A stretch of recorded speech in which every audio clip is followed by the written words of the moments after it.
Shalom Bapak Ibu dan Saudara-saudari dimanapun kita berada, kiranya Tuhan memberkati. Kembali bersama saya Pendeta Zulkarnain Siagian. Mari kita merenungkan firman Tuhan. Terlebih dahulu kita berdoa. Terima kasih ya Tuhan atas anugerah kehidupan dan bahkan kasih setiamu memelihara kehidupan kami. Kiranya anugerah dan kasih setiamu itulah yang menolong kami mendengar firman-Mu. Berfirmanlah Engkau Tuhan, kami siap mendengar. Dalam nama Yesus kami berdoa. Amin. Shalom Bapak Ibu. Firman Tuhan dari kitab Markus pasal 10 ayat 35 sampai 45. Saya akan membacakan untuk kita semua Bapak Ibu. Bapak Ibu boleh mengikuti dengan Alkitab kita masing-masing. Demikian firman Tuhan. Lalu Yakobus dan Yohanes, anak-anak Zebedius, mendekati Yesus dan berkata kepadanya, "Guru, kami harap supaya Engkau kiranya mengabulkan suatu permintaan kami." Jawabnya kepada mereka, "Apa yang kamu kehendaki aku perbuat bagimu?" Lalu kata mereka, "Perkenankanlah kami duduk dalam kemuliaan-Mu kelak, yang seorang lagi di sebelah kanan-Mu dan yang seorang di sebelah kiri-Mu." Tetapi kata Yesus kepada mereka, "Kamu tidak tahu apa yang kamu minta. Dapatkah kamu meminum cawan yang harus kuminum dan dibaptis dengan baptisan yang harus kuterima?" Jawab mereka, "Kami dapat." Yesus berkata kepada mereka, "Memang kamu akan meminum cawan yang harus kuminum dan akan dibaptis dengan baptisan yang harus kuterima. Tetapi hal duduk di sebelah kananku atau di sebelah kiriku, aku tidak berhak memberikannya. Itu akan diberikan kepada orang-orang bagi siapa itu telah disediakan." Mendengar itu, ke-10 murid yang lain menjadi marah kepada Yakobus dan Yohanes. Tetapi Yesus memanggil mereka lalu berkata, "Kamu tahu bahwa mereka yang disebut pemerintah bangsa-bangsa memerintah rakyatnya dengan besi, dan pembesar-pembesarnya menjalankan kuasanya dengan keras atas mereka. Tidaklah demikian di antara kamu. Barang siapa ingin menjadi besar di antara kamu, hendaklah ia menjadi pelayanmu. Dan barang siapa ingin menjadi yang terkemuka di antara kamu, hendaklah ia menjadi hamba untuk semuanya. Karena Anak Manusia juga datang bukan untuk dilayani, melainkan untuk melayani, dan untuk memberikan nyawanya menjadi tebusan bagi banyak orang." Amin. Sampai sedemikian jauh pembacaan firman Tuhan. Bapak, Ibu, dan Saudari, tema kita pada hari ini yaitu kepemimpinan yang menghamba. Bapak Ibu, kepemimpinan itu merupakan seorang pemimpin yang mempunyai kemampuan untuk mempengaruhi orang-orang yang dipimpin dalam mencapai suatu tujuan. Lalu ketika engkau berkehendak atau berkeinginan menjadi seorang pemimpin atau orang yang lebih besar di antaramu atau terkemuka di antaramu, apakah itu salah? Itu adalah manusiawi, sah-sah saja dan tidak masalah. Lalu selanjutnya, kepemimpinan yang bagaimana? Ini yang penting untuk kita ketahui. Kepemimpinan yang menghamba atau kepemimpinan yang diperhamba. Nah, Bapak, Ibu, dan Saudari, kepemimpinan yang menghamba berarti mau memberikan dirinya sebagai hamba, melayani dengan tulus. Kepemimpinan yang diperhamba, inilah pemimpin yang hanya memikirkan dirinya sendiri, kepentingannya sendiri, kesenangannya sendiri. Sehingga Bapak, Ibu, dan Saudari, supaya kita mengerti kepemimpinan yang menghamba ini Mari kita renungkan kebenaran firman Tuhan, apa yang dikatakan Yesus tentang kepemimpinan yang menghamba, supaya Bapak, Ibu, dan saudara-saudari, ketika engkau menjadi pemimpin, engkau tidak menjadi keliru, sehingga engkau menjadi tidak mengerti dan engkau menjadi tidak berkat. Mari kita renungkan firman Tuhan. Nah, Bapak, Ibu, dan saudari, kehendak Yakobus dan Yohanes dalam teks ini atas permohonannya kepada Yesus, suatu kedudukan, yaitu duduk di sebelah kanan dan kirinya Yesus. Permintaannya ini perlu kita ketahui, Bapak, Ibu, sebelumnya adalah di ayat-ayat sebelumnya Yesus sudah memberitahukan tentang dirinya, apa yang akan terjadi nanti ketika Yesus sampai di Yerusalem. Bahwa di Yerusalem Yesus akan diadili. Artinya Yesus di situ juga akan disiksa. Sehingga Yesus harus menghadapi yang namanya penderitaan bahkan sampai mati. Nah, penjelasan yang tegas yang diberikan oleh Yesus kepada para murid ketika itu, itulah yang membuat mereka menjadi sangat khawatir. Dan itulah yang membuat situasi menjadi mencekam oleh karena mereka sangat cemas. Tetapi dalam perjalanan selanjutnya, Yakobus dan Yohanes memohon kepada Yesus supaya diberikan kedudukan, yaitu duduk sebelah kanan dan kiri Yesus. Ada apa ini atas permohonannya yang ambisi ini? Nah, Bapak, Ibu, dan saudari, mari kita lihat pasal 11.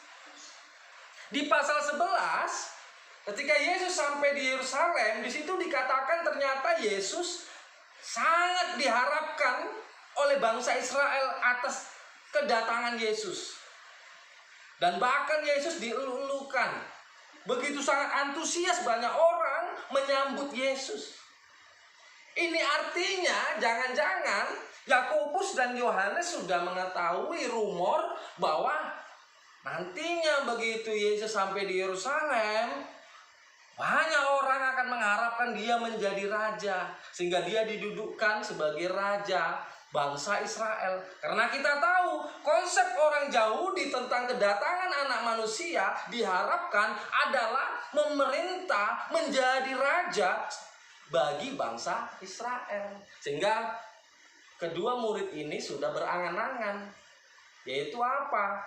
Jikalau Yesus mengizinkan untuk posisi atau kedudukan duduk sebelah kanan dan kiri, artinya berarti mereka berdua menjadi menteri-menteri raja yang memang sangat penting. Artinya mereka berdua lebih besar jabatannya, lebih tinggi jabatannya ketimbang para murid-murid yang lain. Nah, Bapak, Ibu, dan saudari, lalu apa penjelasan Yesus atas kekeliruan ini? Artinya, Bapak, Ibu, memang benar dalam kehendak kedua murid ini. Mereka tidak salah. Mereka sangat manusiawi. Yang namanya mengharapkan kedudukan atau posisi yang lebih tinggi atau menjadi orang lebih besar di antara kawan-kawannya. Itu tidak salah, itu manusiawi. Tetapi mereka tidak mengerti apa yang mereka minta. Sehingga untuk meluruskan kekeliruan ini, Yesus mau katakan, Yesus mau jelaskan, engkau tidak tahu apa yang engkau minta. Itu mari kita baca di ayat 38. Engkau tidak tahu apa yang engkau minta. Kamu tidak tahu apa yang kamu minta. Dapatkah kamu meminum cawan yang harus kuminum dan dibaptis dengan baptisan yang harus kuterima? Ini merupakan suatu simbol, Bapak, Ibu, dan saudari, yang dikatakan oleh Yesus. Cawan dan baptisan ini menggambarkan suatu penderitaan yang harus dialami, yang harus diterima oleh Yesus. Artinya Yesus harus menderita dan bahkan harus mati karena siksaan. Lalu apakah engkau mau menerima itu artinya kalau engkau mau mengikut Yesus, maka engkau harus siap menderita, bahkan mati demi Yesus. Lalu dengan entengnya kedua murid itu menjawab, ya kami dapat. Bapak, Ibu, dan saudari, sering sekali dalam kehidupan umat Kristen pun demikian. Begitu mudah sekali. Tetapi mengertikah bagaimana mengikut Yesus? Ini menjadi pergumulan bagi kita, Bapak Ibu. Mengikut Yesus harus siap menderita, bahkan siap mati demi namanya, Bapak Ibu. Lalu oleh karena jawaban mereka yang begitu enteng, maka Yesus katakan, Yesus tidak mematahkan jawaban mereka. Iya, kami dapat, jawab mereka. Lalu Yesus katakan, memang kamu akan meminum cawan yang harus kuminum, dan akan dibaptis dengan baptisan yang harus kuterima. Tetapi soal duduk di sebelah kanan dan kiri, itu adalah terserah Bapa. Ini mau menggambarkan kalau engkau ingin berkenan kepada Bapa, maka pikulah salib. Lalu oleh karena ambisinya kedua murid ini dalam permohonannya suatu kedudukan untuk duduk di sebelah kanan dan kiri Yesus, ke-10 murid yang lainnya menjadi sangat marah. Tapi Bapak Ibu, kemarahan mereka ini perlu kita ketahui, apakah memang mereka marah karena mereka sudah mengetahui kebenaran itu, atau jangan-jangan mereka marah karena cemburu. Sama dengan dalam kehidupan kita.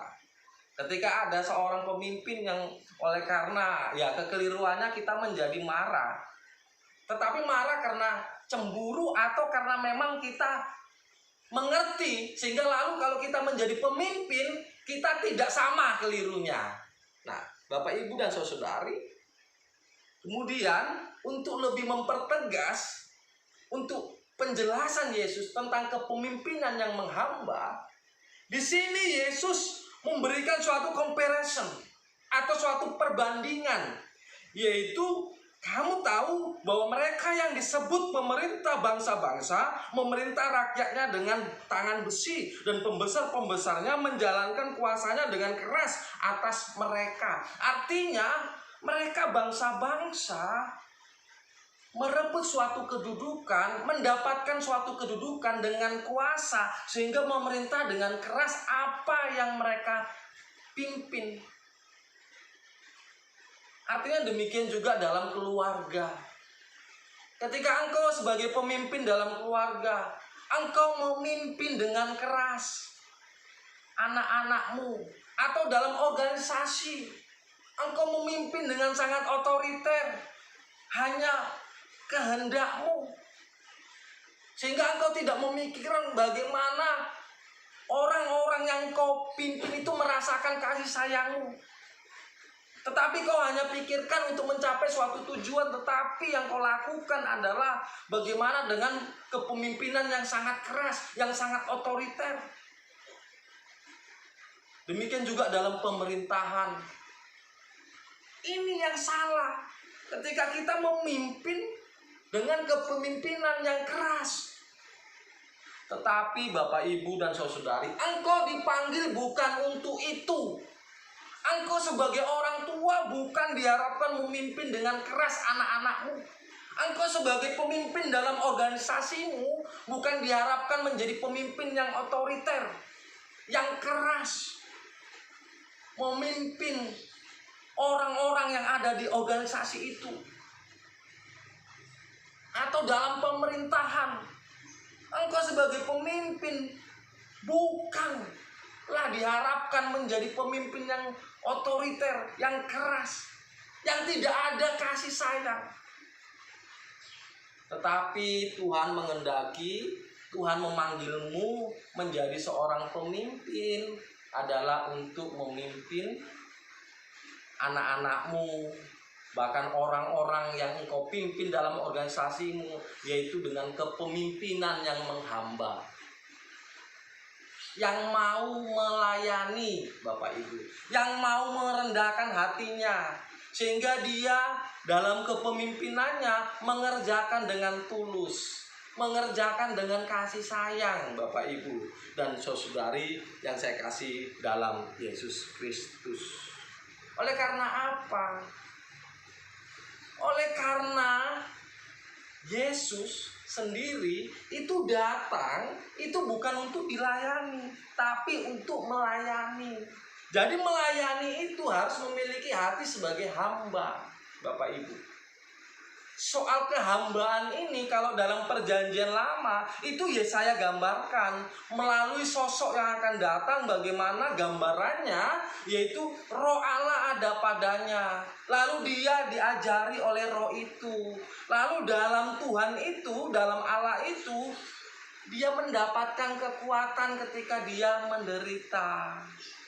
Bahkan ketika dia dibenci, bahkan ketika dia disiksa, dia mendapatkan kekuatan itu. Sehingga ini mau mempertegas kepada kita, Bapak, Ibu, dan saudari, engkau dipanggil, itu artinya Tuhan sendiri yang akan menetapkan rohnya itu kepadamu. Supaya ketika engkau menjadi pemimpin, adalah roh Allah itu yang mengajarimu.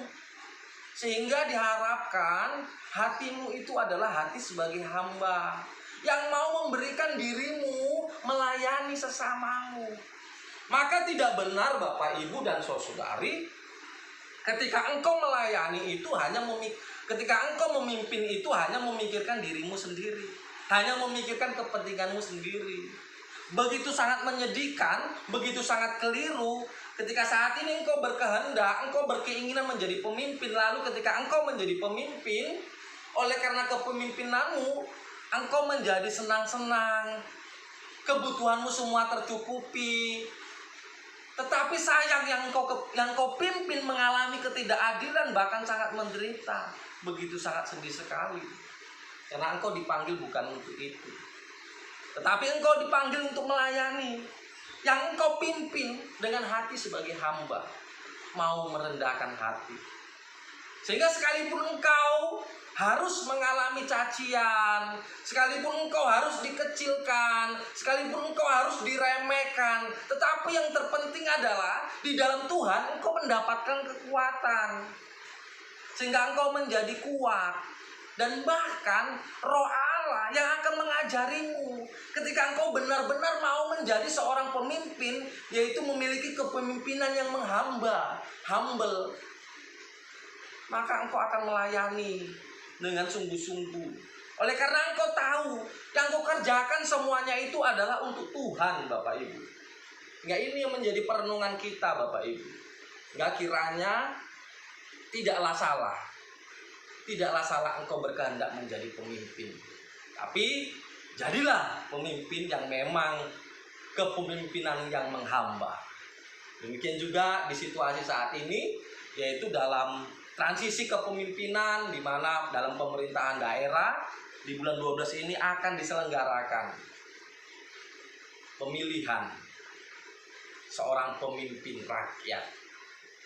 Kiranya jadilah nantinya pemimpin yang memiliki kepemimpinan yang menghamba, bukan otoriter, bukan dengan keras memimpin rakyatmu, atau hanya memikirkan kepentinganmu, kesenanganmu saja.